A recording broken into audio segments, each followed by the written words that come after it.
Hello, അങ്ങനെ കാത്തിരിപ്പിനൊടുവിൽ മദനോത്സവം എന്ന ചിത്രത്തിൻ്റെ ഒഫീഷ്യൽ OTT റിലീസ് തീയതി ഇപ്പോൾ പുറത്തുവന്നിരിക്കുകയാണ്. ആ ഒരു അപ്ഡേഷനാണ് ഇന്നൊരു വീഡിയോ ഭാഗത്ത്. വീഡിയോയിൽ കൊനുമ്പ് വീഡിയോ ലൈക്ക് ചെയ്യുക, ചാനൽ സബ്സ്ക്രൈബ് ചെയ്യാൻ വേണ്ടി ശ്രമിക്കുക. സുരാജ്, ബാബു ആൻ്റണി എന്നൊക്കെ പ്രധാന കഥാപാത്രങ്ങളായ ചിത്രമായിരുന്നു മദനോത്സവം. ചിത്രത്തിന് അത്യാവശ്യം മികച്ചൊരു അഭിപ്രായം തന്നെ സ്വന്തമാക്കാൻ വേണ്ടി സാധിച്ചിട്ടുണ്ടായിരുന്നു.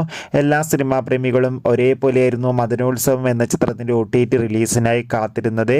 ഫൈനലി ചിത്രത്തിൻ്റെ OTT അവകാശങ്ങളൊക്കെ മനോരമാക്സ് എന്ന OTT പ്ലാറ്റ്ഫോം സ്വന്തമാക്കിയെന്ന് കൺഫേം ആക്കിയിട്ടുണ്ട്. ചിത്രം ഇതാ ഈ വരുന്ന ഡിസംബർ മാസം ക്രിസ്മസ് സ്പെഷ്യലായി നമുക്ക് മനോരമാക്സ് എന്ന OTT പ്ലാറ്റ്ഫോമിലൂടെ ആസ്വദിക്കാം. എന്തായാലും കാത്തിരിക്കാം ചിത്രത്തിൻ്റെ OTT റിലീസിനായി. എത്ര പേരാണ് മദനോത്സവം എന്ന ചിത്രത്തിൻ്റെ OTT റിലീസിനായി കാത്തിരിക്കുന്നത്? തീർച്ചയായും കമൻറ്റ് ബോക്സിൽ രേഖപ്പെടുത്തുക.